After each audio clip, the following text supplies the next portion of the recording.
Atualidade Jurídica.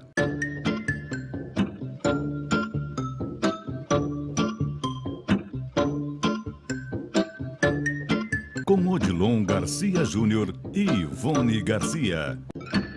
Está chegando aí mais uma Atualidade Jurídica e hoje nós vamos falar de alterações trazidas pela Medida Provisória 664 para os servidores públicos federais. Para isso estão conosco aqui profissionais do Garcia e Garcia Advogados Associados. Hoje estão aqui conosco o doutor Odilon Garcia Júnior e a doutora Jane Silva.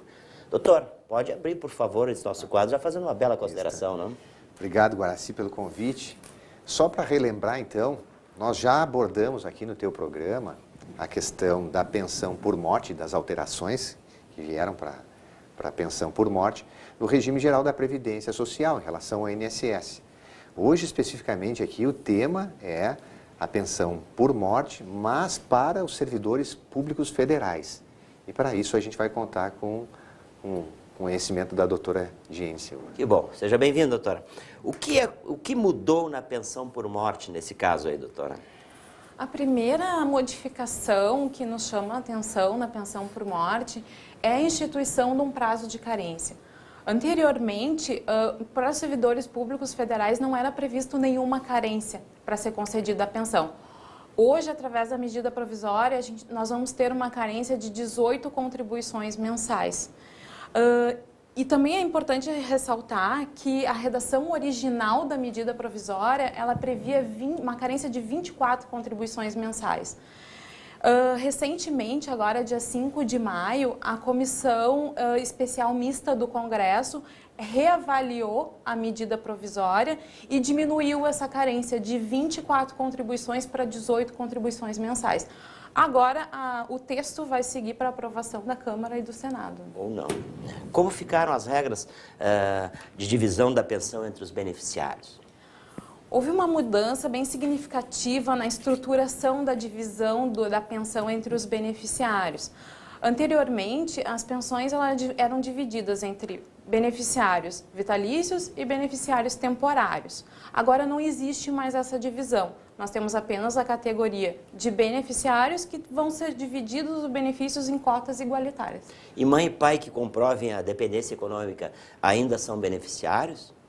A mãe e o pai, dependente economicamente, eles eram considerados beneficiários vitalícios, juntamente com o cônjuge ou companheiro.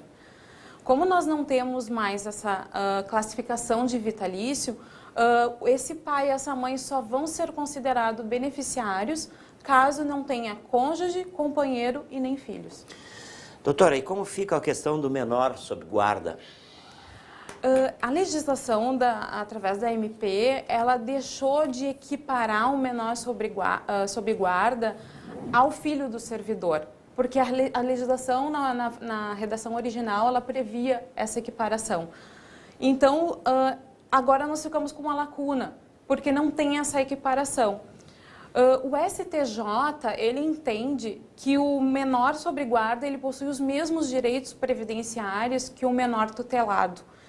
Então, eu acredito que caso os órgãos administrativamente passam a fazer alguma restrição para conceder essa pensão, judicialmente a gente vai ter bastante chance de êxito. E o rol de dependentes permanece o mesmo? Teve uma alteração no rol de dependentes em relação ao cônjuge ou companheiro. Os recém-casados perderam o direito à pensão. Precisa ser comprovado 2 anos de união ou de casamento para que então possa ser concedido o benefício. E tem uma outra questão, era previsto a figura de um maior de 60 anos indicado. É o único instituto previdenciário que previa o servidor poder indicar um maior para ser beneficiário. Essa previsão também foi extinta. Lembrando, você que está nos assistindo, você pode interagir rapidamente aí sobre qualquer dúvida que tiver com os profissionais do Garcia Advogados Associados pelo e-mail duvidas@garcia.com.br. Está no nosso rodapé do vídeo. Não é, doutor? Vocês estão aí prontos para isso, não é? Com certeza, Guaraci. É. Doutora, vamos mais uma pergunta então. Existe alguma exceção para uma exigência de 2 anos de união? Existem 2 exceções. Caso o óbito do servidor seja em decorrente de um acidente de qualquer natureza, e não precisa ser um acidente do trabalho, a gente pode dispensar esses 2 anos.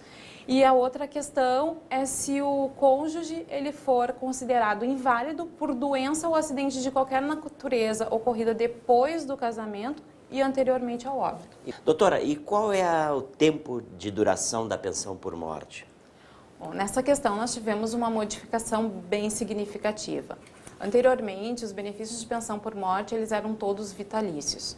Hoje foi criada uma tabela onde é levada em consideração a expectativa de sobrevida do cônjuge na data do óbito do servidor.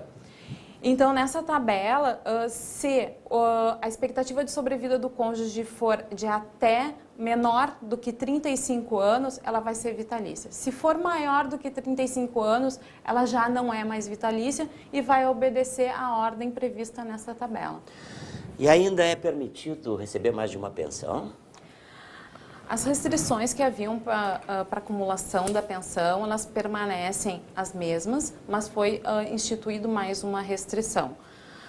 Aquele beneficiário que já recebe uma pensão instituída por um servidor, se ele vier a casar de novo e tiver o óbito de outro servidor, esse beneficiário ele vai ter que escolher qual das 2 pensões ele vai querer receber, porque ele não pode mais receber as 2 pensões. Doutor Odilon, mais alguma consideração sobre esse tema que a gente debateu? Agora, sim, nem seria, do meu ponto de vista, uma consideração, mas para mim tem uma notícia boa, né? A comissão especial, essa mista do Congresso, que está analisando essa medida provisória 664, tá? Ela altera, né? Altera o texto original da medida provisória, que estava estabelecendo que a pensão por morte para o regime geral da Previdência Social, agora, abordando a questão do INSS, seria num patamar de 50%, mais 10% para cada dependente. E essa comissão retoma, então, dizendo que a pensão por morte vai ser num percentual de 100% para pensionista. E isso é uma notícia muito boa, né? E é uma, vamos dizer assim, é uma perda para o Executivo que queria aprovar na forma da medida provisória num patamar só de 50%. Olha só que beleza. Era isso, então? Era isso. Ok. Esse foi, então, o nosso Atualidade Jurídica de hoje, sempre convidando profissionais do Garcia e Garcia Advogados Associados. Lembrando que nós falamos de alterações trazidas pela medida provisória 664 para servidores públicos federais. Nós tivemos a colaboração aí da doutora Jane Silva e o doutor Odilon Garcia Júnior. Era isso, então? Isso. Ok, obrigado pela presença de vocês. Obrigado. Vamos ao intervalo comercial e voltamos já já. Oferecimento Garcia e Garcia Advogados Associados.